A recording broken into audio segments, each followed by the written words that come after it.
ब्रज की पावन धूल में चलते चलते आज हमारी 84 कोस परिक्रमा का तीसरा पड़ाव हमें उन दिव्य स्थलों तक ले आया है जहां आज भी कान्हा की लीलाओं की गूंज सुनाई देती है। सबसे पहले हमने किए दाऊजी महाराज के मुख्य मंदिर के दर्शन, जहां बलराम जी की अद्भुत शक्ति और भक्ति का अनुभव हर भक्त को होता है। फिर हम पहुंचे ब्रह्मांड घाट, जहां नन्हे कान्हा ने माँ यशोदा को अपने मुख में पूरा ब्रह्मांड दिखाया था। इसके बाद हमने दर्शन किए गोकुल में नंद बाबा के महल के, जहां आज भी कान्हा की बाल लीलाओं की यादें हर भक्त को भावुक कर देती हैं। और आखिर में हम पहुंचे रमण रेती, वो पावन भूमि जहां श्री कृष्ण अपने सखाओं के संग खेला करते थे। यहाँ की रेत का हर कण आज भी कान्हा के प्रेम का एहसास कराती है। ब्रज में सिर्फ यात्रा नहीं होती, यहाँ हर मोड़ पर आत्मा भगवान श्री कृष्ण के और करीब पहुंचती चली जाती है। और इसी भक्ति प्रेम से भरे भावों के साथ हमारी ब्रज 84 कोस परिक्रमा आगे बढ़ती रही। राधे राधे मित्रों, स्वागत है आप सबका एक बार फिर मेरे YouTube चैनल पर। तो मित्रों, सुबह हो चुकी है और हम अपनी परिक्रमा के लिए तैयार हो चुके हैं। रात को हम इधर रुके थे, काफ़ी अच्छी व्यवस्था थी यहाँ पर। आइए अब अपनी जो परिक्रमा है 84 कोस की वो फिर से शुरू करते हैं। बने रहिए वीडियो में।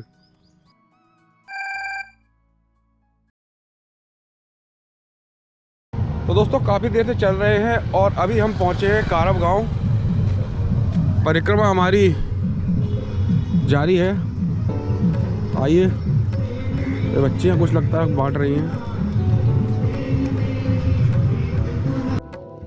तो महाराज जी बिस्कुट बांट रहे हैं? हाँ, बिस्कुट बांट रहे हैं।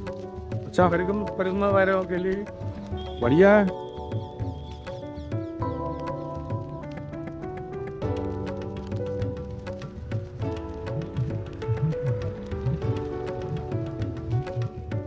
बाबा परिक्रमा चल रही है? हाँ, डंडौती बोलते हैं। डंडौती तो बोलते हैं। कब से कर रहे हैं? चौथा दिन है आज। चौथा दिन है। कितने किलोमीटर कर चुके हैं अभी तक? ऐसे हो गए 8 किलोमीटर के करीब। हाँ? 8 साढ़े 7। 8 साढ़े 7 किलोमीटर। अभी कितने दिन और लगेंगे? कल पूरी हो जाएगी। कल मतलब 4-5 दिन में कितना, एक दिन में कितना कर पाते हैं? ऐसा है 9 किलोमीटर का दौड़ा है। हाँ, 5 दिन के करीब लग जाती। 9 किलोमीटर में 45 ही तो हुआ। पूरे 84 कोस कर रहे हैं ना? ना, हाँ, गाँव जी तक कार। चलो बढ़िया बाबा, धन्यवाद समय देने के लिए। तो आओ मित्रों, आगे बढ़ा जाए फिर।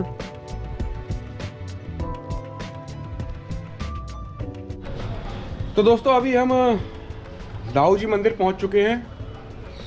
यहाँ पर एक कुंड है जिसे क्षीर सागर के नाम से जाना जाता है।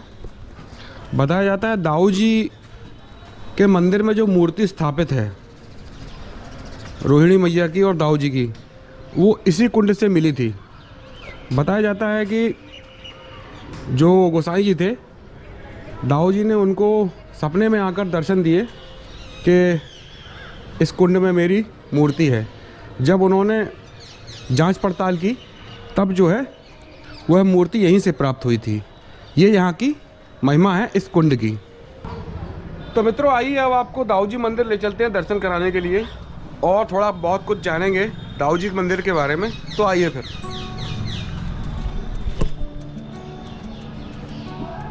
तो मित्रों, यह है मथुरा के बलदेव में स्थित दाऊजी महाराज का मंदिर। कहा जाता है कि भगवान श्री कृष्ण के पड़पोते राजा वज्रनाथ ने यहाँ बलराम जी और रेवती मैया की मूर्तियां स्थापित की थी। लेकिन समय के साथ ये दिव्य विग्रह धरती में विलुप्त हो गए और फिर सैकड़ों वर्षों बाद लगभग 1535 ईस्वी में दाऊजी महाराज के परम भक्त श्री कल्याण देव को एक रात स्वप्न आया। स्वप्न में स्वयं दाऊजी महाराज प्रकट हुए और बोले, मैं धरती के भीतर विराजमान हूँ, मुझे प्रकट करो। और फिर अगली सुबह कल्याण देव जी बताए गए स्थान पर पहुंचे और जब वहां खुदाई की गई तो सभी आश्चर्यचकित रह गए। धरती से भगवान बलराम और रेवती मैया की दिव्य मूर्ति प्रकट हुई। इसके बाद यहीं पर भव्य मंदिर का निर्माण हुआ और तब से लेकर आज तक हजारों लाखों श्रद्धालु दाऊजी महाराज के दर्शन के लिए यहाँ आते हैं। यहाँ की ये मान्यता है कि आज भी जो भी भक्त सच्चे मन से दाऊजी महाराज के दरबार में आता है, उसकी सारी मनोकामनाएं पूर्ण होती हैं। तो दोस्तों, आपको दिखाई नहीं दे रहा होगा, ये मैंने आपको अभी रेवती जी के दर्शन कराए इस मंदिर की यह खासियत है कि यहाँ पर अंदर लाइट नहीं जलाई जाती है, अंधेरे में ही दर्शन करने पड़ते हैं। आइए बाहर चलते हैं। ये दाऊ जी के मंदिर का प्रांगण आपको दिखाई देते हैं।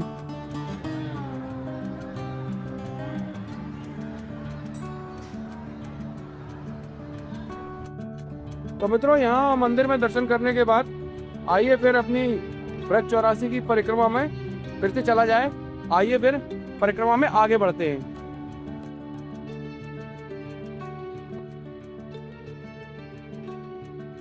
तो दोस्तों, परिक्रमा करते करते हम अभी आप पहुँचे हैं नगला मोटा गांव। आप देख सकते हैं किस तरह की गलियां हैं, कैसे रास्ते हैं। परिक्रमा चल रही है।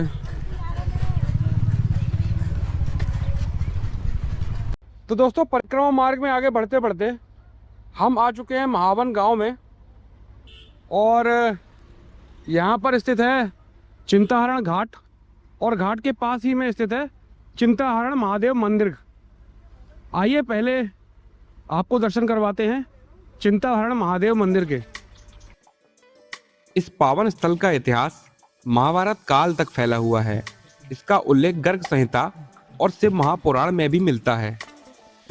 पौराणिक कथाओं के अनुसार एक बार जब बाल कृष्ण ने मिट्टी खा ली थी, तब माता यशोदा ने उन्हें डांटा था और मुंह खोलने को कहा था। मुंह खोलने पर यशोदा जी को पूरा ब्रह्मांड दिखाई दिया था। इससे भयभीत होकर यशोदा जी की चिंता दूर करने के लिए भगवान शिव स्वयं कैलाश से यहाँ पधारे थे। यहाँ यह माना जाता है कि शिवजी ने माता यशोदा और नंद बाबा को आशीर्वाद दिया था, जो भी भक्त इस स्थान पर पूजा करेगा उसकी सभी चिंताएं और कष्ट दूर होंगे। ब्रज 84 कोस यात्रा में इस मंदिर का विशेष महत्व है। ऐसी अटूट मान्यता है कि इस पवित्र शिवलिंग पर एक लोटा जल चढ़ाने से भक्तों की सारी मानसिक और शारीरिक चिंताएं मिट जाती हैं। तो दोस्तों, चिंताहरण महादेव मंदिर के पास ही चिंताहरण घाट है। आप देख सकते हैं माँ यमुना जी का खूबसूरत नज़ारा, बहुत ही सुंदर दृश्य है यहाँ से। तो मित्रों, चिंताहरण महादेव मंदिर और चिंताहरण घाट के दर्शन करने के बाद आइए फिर से 84 कोस परिक्रमा में आगे बढ़ा जाए।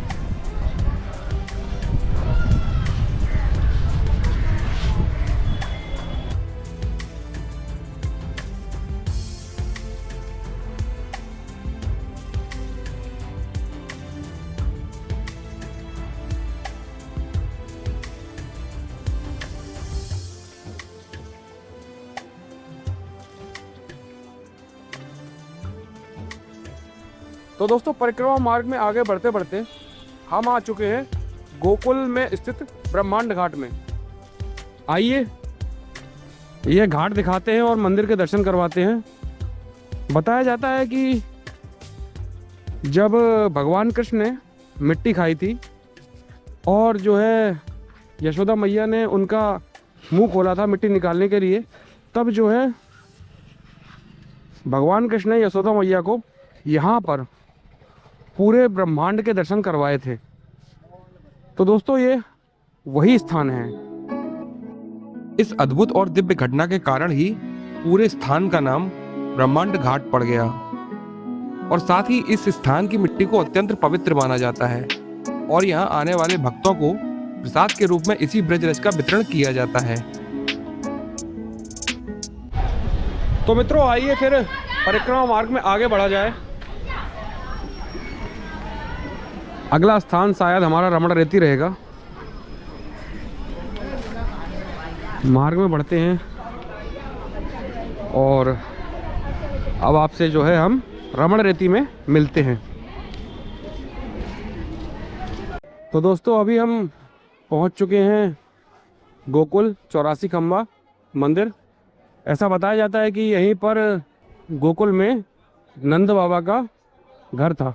आइए इस स्थान के आपको दर्शन करवाते हैं और थोड़ी बहुत ऐतिहासिक जानकारी आपको यहाँ हम देते हैं। तो आइए चलिए।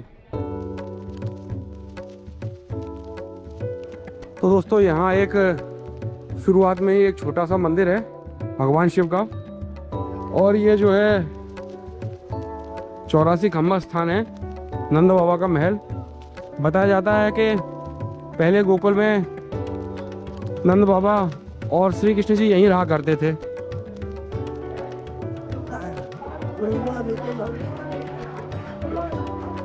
ये जो है 84 खम्बा महल है भगवान कृष्ण का। वहाँ से वसुदेव जी भगवान को सूप में धर के लाए। सबसे पहला ये स्थान है। यशोदा मैया के कौन पैदा हुआ था? जोग माया। भगवान वसुदेव जी जोग माया को ले गए और भगवान श्री कृष्ण को यहाँ छोड़ गए। बलराम बड़े थे, कृष्ण छोटे थे, लेकिन दोनों की छठी एक ही दिन की थी। एक ही दिन दोनों भाइयों की छठी पूजी। रोहिणी ने पूजी बलराम जी की और यशोदा मैया ने पूजी कृष्ण जी। 9 साल यहाँ पर रहे। 9 साल के बाद में बड़े होते रहे, फिर मथुरा चले गए लीला करने के लिए। यहाँ खेलते रहे, कूदते रहे, भगवान की छठी। यही है इस स्थान का। ऐतिहासिक दस्तावेजों के अनुसार 1018 ईस्वी में महमूद गजनवी ने इस महावन क्षेत्र पर आक्रमण किया था, जिससे इसके मूल भवन को भारी क्षति हुई थी। बाद में इसका जीर्णोद्धार करवाया गया था। राधे राधे। मैं यहाँ का तीर्थ पुरुष। आप लोग जो देख रहे हो, इसको बोलते हैं नंद भवन 84 खम्बा।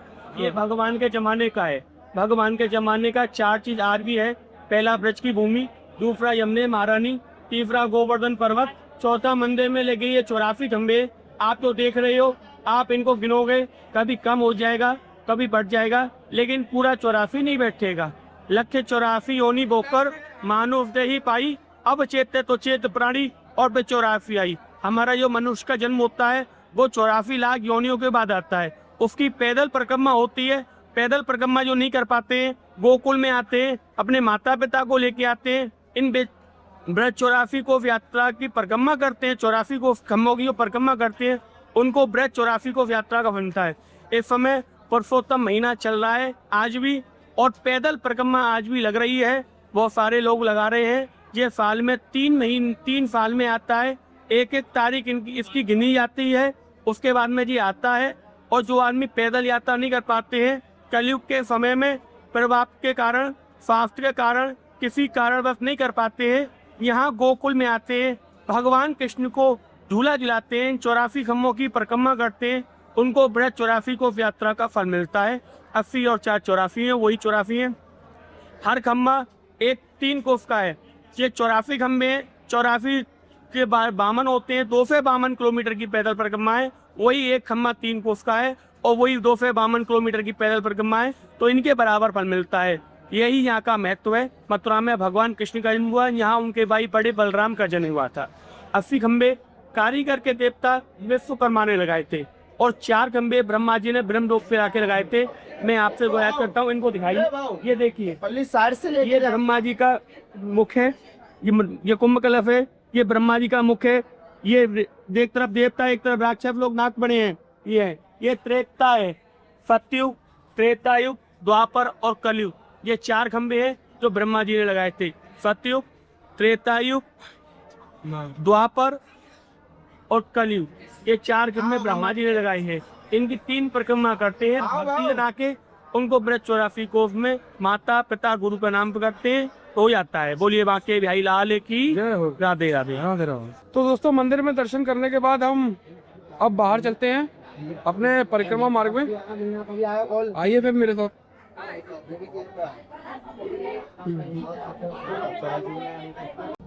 तो दोस्तों, परिक्रमा मार्ग में आगे बढ़ते बढ़ते हम अब आ पहुंचे हैं रमन रेती आश्रम। यहाँ देखिए आप, यहाँ पर पार्क में काफ़ी सारे हिरन और पक्षियों को पाल रखा है। आइए आपको दर्शन करवाते हैं। तो दोस्तों, देख सकते हैं यहाँ पर लंबे लंबे सींग वाले हिरन हैं। कुछ जो है बिना सींग वाले हिरन भी हैं, और कुछ पक्षियों को भी यहाँ पर पाल रखा है। तो दोस्तों, आइए हम आपको रमन रेती आश्रम में ले चलते हैं। हेलो, सामने देखा है ये बात का क्या होता है।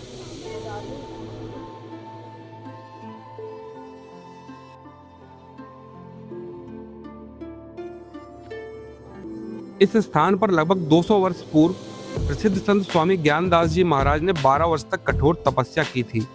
उनकी भक्ति से प्रसन्न होकर भगवान कृष्ण ने उन्हें यहाँ साक्षात दर्शन दिए थे। तो दोस्तों इस साइड आप देख सकते हैं यहाँ पर जो है संत निवास है, छोटी छोटी कुटियाँ बनी हुई हैं संतों की। यहाँ पर वो रहकर अपना भजन वगैरह करते हैं और ये जो है पूरे परिक्रमावासी लोगों के लिए व्यवस्था है यहाँ पर। तो दोस्तों ये जो आप देख रहे हैं ये यहाँ पर भागवत मंच है। यहाँ पर बड़ी बड़ी कथाएं आयोजित की जाती हैं और इसके ठीक पास में ही है ये मंदिर भगवान श्री कृष्ण का। फिलहाल अभी पट बंद है पर मैं आपको बाहर से दिखाता हूँ यह मंदिर। यहाँ पर भक्त लोग काफ़ी उत्साह में नृत्य वगैरह कर रहे हैं।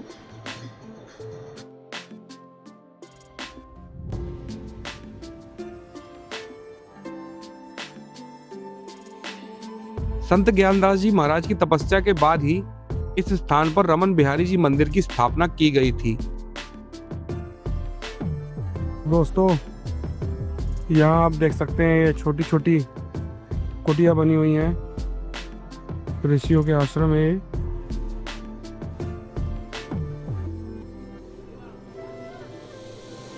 कोई भृगु मुनि है, कोई ऋषि मतंग है और यहाँ पर जो है दीवार पे चित्रकारी की गई है काफी अच्छी।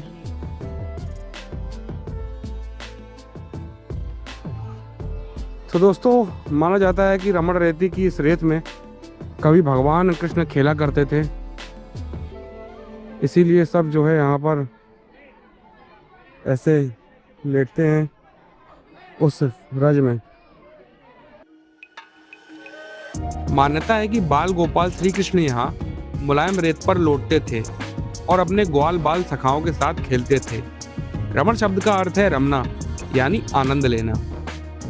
यहाँ आने वाले भक्त अपनी सभी मनोकामनाएं पूरी करने और आशीर्वाद पाने के लिए इस पवित्र रेत में लौटते हैं। तो दोस्तों फिलहाल हम अभी रमन रेती आश्रम के दर्शन कर चुके हैं। मंदिर के तो पट बंद थे पर चलिए अब अपनी परिक्रमा में अपन फिर से आगे बढ़ते हैं।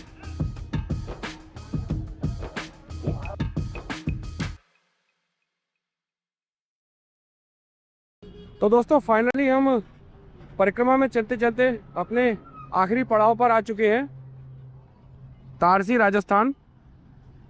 यहीं से हमने अपनी ब्रज 84 कोस की परिक्रमा शुरू की थी। दोस्तों आखिर में मैं आपसे कहूँगा कि हमारी ब्रज 84 कोस की परिक्रमा का अनुभव बड़ा ही अच्छा रहा और उम्मीद करता हूँ कि आपको भी जो है यह परिक्रमा काफ़ी पसंद आई होगी। तो मित्रों फिर मिलते हैं एक नई जगह और एक नए वीडियो के साथ। अब मैं आपसे अलविदा चाहूँगा।